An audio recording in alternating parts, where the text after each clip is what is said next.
আসসালামু আলাইকুম সুপ্রিয় প্রবাসী ভাই ও বোনেরা, আপনারা পৃথিবীর যেখান থেকে আমার ভিডিওটা প্লে করছেন সবাইকে আমার সালাম এবং স্বাগতম। আশা করি আপনারা খুবই ভারাক্রান্ত মন নিয়ে উৎকণ্ঠার মধ্যে শারীরিক সুস্থতায় আছেন, ভালো আছেন। দর্শক, কেমন ভালো আছেন, কেমন ভালো আছি এটা বলার আর অবকাশ নেই, সবাই জানেন, আমিও জানি। তারপরও বলতেছি, মানুষ পৃথিবীতে এত খারাপ কীভাবে হয়? বিশেষ করে আমরা বাঙালি জাতি হিসেবে আমাদের অনেক কষ্ট হয়,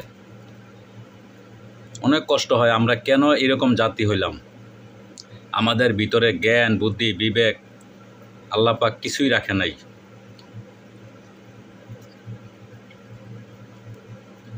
কিয়ামত হবে, কিয়ামতের একটা আলামত আমরা ইতিহাসে শুনেছি, আলেম ওলামাদের থেকে আমরা জানতে পারি। সেই কিয়ামতের আলামতরা বাংলাদেশ থেকে শুরু হয়েছে।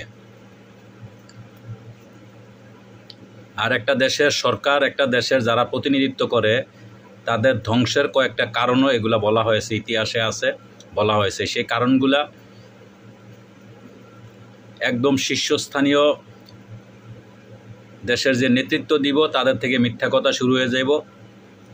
যত দুষ্কৃত লোকগুলা তাদের প্রিয় হয়ে যাবে, তারা ক্ষমসে থাকবে, কথায় কথায় মিথ্যা বলবে, মিথ্যা ছাড়া তাদের কোনো কথা থাকবে না। দেশের মেধাবী মানুষগুলা, দেশের জ্ঞানীগুণী মানুষগুলা অসম্মানিত হবে,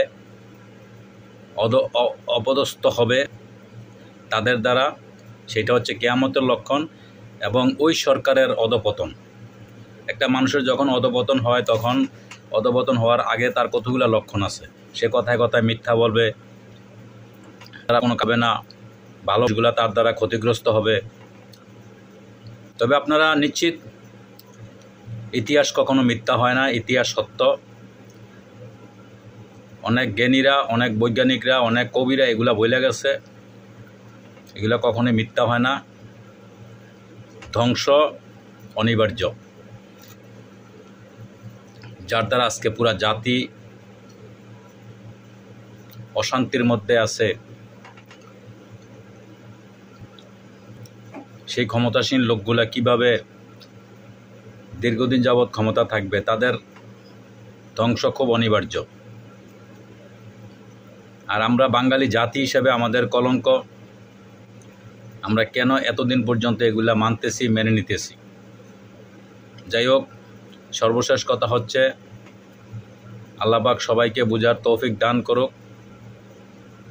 আর পৃথিবীর যেইখানে আমরা আছি, বিভিন্ন জায়গায় আছি, আমরা সবাই প্রতিজ্ঞা করব, আমরা কেউই দেশে টাকা পাঠাবো না। আমরা যখন 1 মাস 2 মাস যখন টাকা পাঠাবো না, দেশ এমনি অচল হয়ে যাব। যেহেতু আমাদের প্রবাসীর রেমিটেন্স দিয়ে দেশে অর্থের চাকা সমৃদ্ধ দেশ চলে। আমরা চাই অচল হয়ে যাক, দেশ ধ্বংস হোক, দেশের সরকার চেঞ্জ হোক, পরিবর্তন হোক। আমরা পরিবর্তন চাই। আমরা প্রবাসে যারা আছি, দেশের 20 কোটির মধ্যে 19 জন চায় পরিবর্তন। আমরা প্রবাসে টাকা দেবো, আবার নতুন করে হবে, নতুন করে সাজাবো, সমস্যা নাই। তো দর্শক, আপনারা যেখানে যে অবস্থায় আছেন, ওই অবস্থা থেকে আপনারা আবার জানান। এবং যে অমানুষ জানোয়াররা এই ইন্টারনেট বন্ধ করে রাখছে, বিশ্ব থেকে বাংলাদেশ আলাদা করে রাখছে, এই জানোয়ারদেরকে যেন আল্লাহ পাক ধ্বংস করে দেয়। কারণ হাজারো মায়ের কান্না, হাজারো মায়ের সন্তানের কান্না আজ প্রবাসীরা সবাই, তারা কি অবস্থায় আছে, ভালো আছে, খারাপ আছে। কারণ দেশে যুদ্ধ বিধ্বস্ত একটা দেশ। আর ভাই, সারা জীবন শুনলাম ফিলিস্তিনে যুদ্ধ হইতেছে, আফগান যুদ্ধ হয়েছে, ওই কোনো দিন এইভাবে নেট থেকে আলাদা করে নাই। আজকে বাংলাদেশে যেটা হচ্ছে, পৃথিবীর ইতিহাসে এক বিরল ঘটনা। তো যাই হোক দর্শক, এই মানসিকতার কারণে আজকে আমরা খুবই কষ্ট পাইতেছি, খুবই ভারাক্রান্ত। আল্লাহ পাক সবাইকে ধৈর্য করার দান করুক। আমরা সবার জন্য দোয়া করব। আপনারা সবাই ভালো থাকেন।